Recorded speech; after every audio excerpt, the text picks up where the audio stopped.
What's up guys, Leopold the Brave here, and welcome to another Death Battle video. Now we are all fans of Death Battle. It's super exciting and super cool to see the canonical strengths of our favorite characters. But when we first discovered Death Battle, we all came for the crossover. Nothing is more fun than crossovers. Not only is it neat to see the clash of different abilities and skills, or the teaming up of them to defeat a common enemy, but it's also really fun to see the different character interactions, how well the characters are portrayed against each other. And that's what today's video is about, counting down the Death Battle characters that were nailed on the head in terms of how they'd act in this situation. Now, of course I have a couple rules, just a couple though. Rule 1, only characters that I know. I mean, that only makes sense, right? How am I supposed to calculate how well Optimus Prime or a Power Ranger stayed in character? I don't know them at all. So if one of your favorite characters in Death Battle was done super well but doesn't show up on this list, it's probably because I just don't know them. And rule number 2, only one character per matchup. So if there's a fight where both characters are pretty in character, I have to choose just one. That way I have enough time to explain why the character was done so well, and also this is a character list, not an episode list. It just makes a bit more sense to do it this way. Also, I can tell you guys enjoy these oddly specific countdowns quite a bit.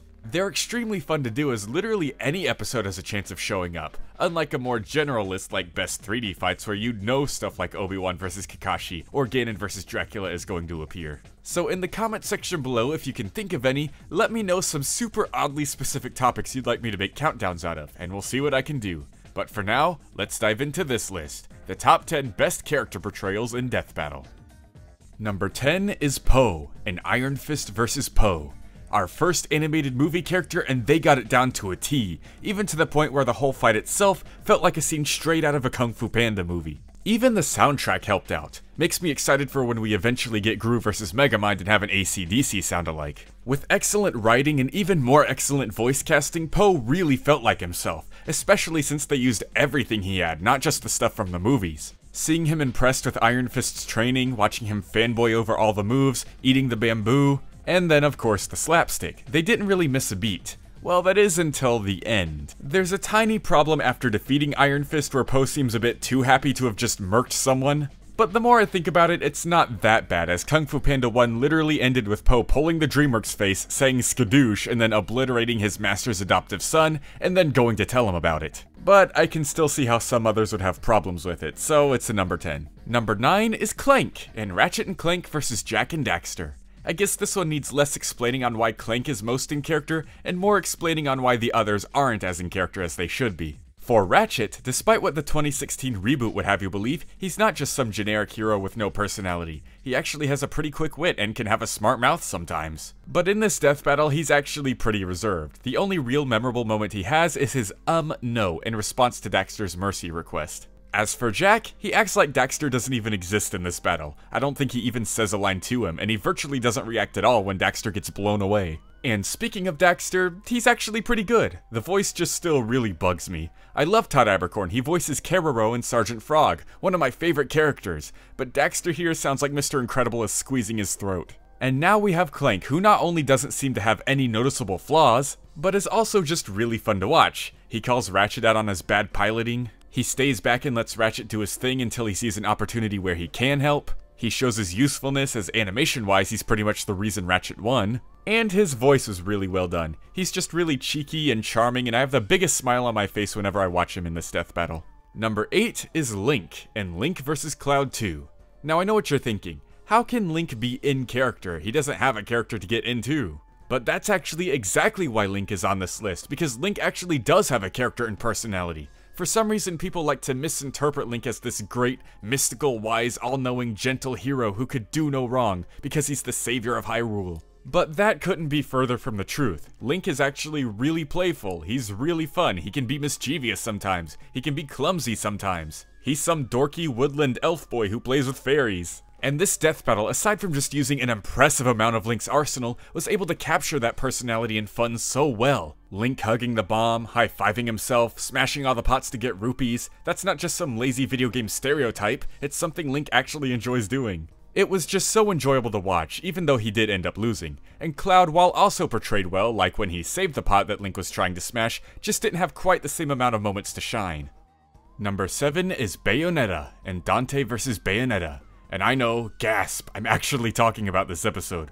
For those who don't know, when this episode first came out, I made a really bad reaction to it.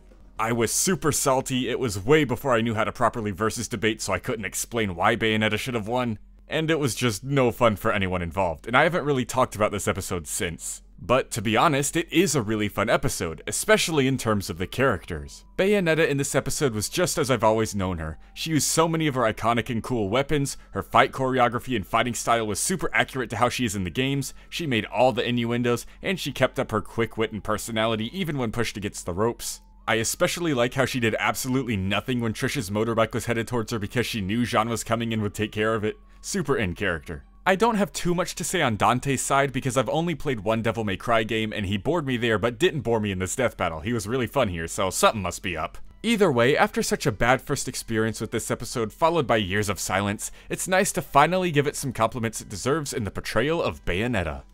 Number 6 is King Mickey and Yoda vs King Mickey. Another Season 8 episode. They were on a roll with these characters. Now I know what you're thinking, it's Yoda! How could I put Mickey above Yoda? But I actually watched Star Wars for the first time very recently, including the prequels, and I was pretty shocked to find that Yoda is actually more than a funny small green troll man, he's an actual character. I mean, the analysis in the episode did a pretty good job telling me that about Yoda, but not his portrayal in the fight. In the battle, Yoda sadly fell victim to one of my biggest death battle pet peeves. I'll make a video on pet peeves explaining further, but long story short, he was basically just reduced to a bunch of catchphrases and quotes from his series. Just ever so slightly modified to fit the context of the battle. He wasn't really talking to Mickey, just talking at him. King Mickey, on the other hand, was quite the opposite. Yes, he did go, "Oh gosh," and "hot dog," but he also had lots of brand new and natural dialogue, reacting to and responding to what Yoda was saying, and even displayed a wide range of emotions. He got scared, he got angry, and one of my favorite parts of the death battle is when he has that brief moment of self-doubt from Yoda's words getting to him, before eventually believing in himself and the light again. It was very accurate to his Kingdom Hearts incarnation and actually gave me some chills. How dare you make me care for the mouse, death battle! Number 5 is Samurai Jack, in Samurai Jack vs Afro Samurai. Now, I don't know much about Afro Samurai, but in the analysis they said he fights dirty, he did that in the fight, so that's pretty good. But from what I can tell, Jack definitely had the most moments to showcase who he is as a character. The way he didn't flinch when his hat was cut, how he was able to fight blind, how he was actually caught off guard by Afro's, "Huh, you jump good," compliment. You know, Jack, he's a humble guy. He wouldn't know how to respond to something like that beyond a, thank you? And the faithfulness to his character just keeps going, as when he gets injured, he loses his cool for a bit, but also doesn't lose his focus from the pain, just like Season 5 Jack. There wasn't a single moment in this fight where I thought he wouldn't, or maybe wouldn't do a certain thing. The only reason Jack isn't higher on the list is because the fight is so short. All those moments I listed are all the moments in the fight. If the fight were longer, we could have gotten even more in-character moments, or they could have slipped up with his character. But it's understandable. It was a hand-drawn fight, which takes a lot of work. Still, quite enjoyed the little bit of time Death Battle did have with Samurai Jack. Number 4 is Heihachi Mishima and Heihachi vs Geese. We're on to my character now. After they kind of fumbled with Jin in Ryu vs Jin by using the overly edgy and angsty Street Fighter Cross Tekken incarnation of the character, I was a bit worried for Heihachi, like maybe they'd only use the comedic version. But nope, they did my old boy justice. He did get a couple funny moments here or there, like when he immediately started gloating at the start of the battle after getting a couple good hits in, or how he turned Geese's predictable around on him. But those moments were just definitely Heihachi being Heihachi, absolutely fitting for the character. And the rest of the fight, he was just as skilled, focused, and awesome as he should have been. I was worried they were gonna do goofy spin-off Heihachi, like maybe he'd accidentally turn himself into a bear for a bit during the fight, or he'd trip in the volcano after throwing Geese in instead of Geese knocking him in. Speaking of Geese, he was pretty good too, but even though I get the joke of his broken English and catchphrases, it was played up a bit too much, and he should have had more chances to be cool as well. I mean, Geese is a pretty sick character too. I'm just glad my guy Heihachi's portrayal was strong as iron. Number 3 is Hercule in Hercule vs Dan Hibiki.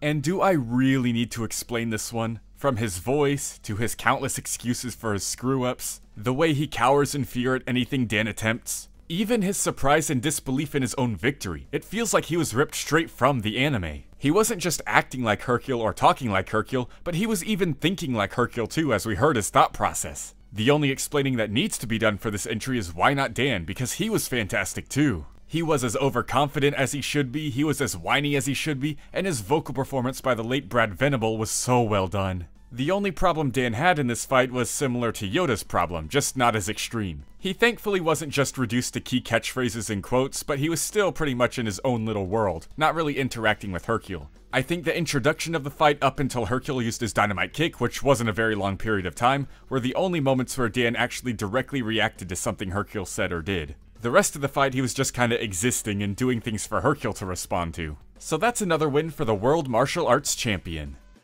Number 2 is Reverse Flash, in Goku Black vs. Reverse Flash. I know this kinda breaks my rule for not including characters I don't know, but come on, he was the inspiration for this entire list. Never before has Death Battle made me fall in love with a character I'm 100% unfamiliar with this fast, which is fitting because it's Reverse Flash. Besides, based on what the analysis told us, even someone as clueless and new to the character as me could tell that this was a super accurate portrayal. The arrogance, the pettiness, the taunting, the brutality of the finisher, and then of course that excellent voice acting performance. If you looked up the word fun in the evil dictionary, you'd find a picture of Reverse Flash, and this death battle just oozes that fact. As for Goku Black, he's also extremely fun and well voice acted here, but he's not that fun in the original source material, so not accurate. Oh, also his name is Eobard Thawne. That has nothing to do with being an accurate portrayal of yourself, but Eobard Thawne.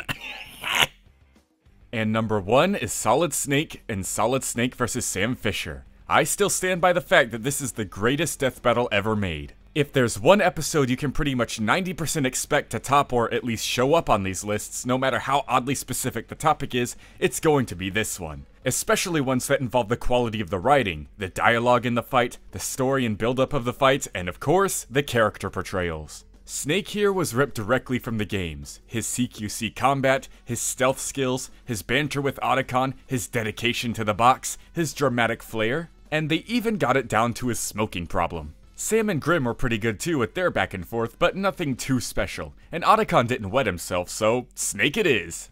Everything Snake said, every single move he made, except for this one moment right here where he took 10 years updating Otacon on getting the intel and then got himself shot, felt like something he would do in this situation. And even though the research and analysis in this certain type of topic doesn't really matter, the sheer fact that Snake won makes this portrayal that much sweeter.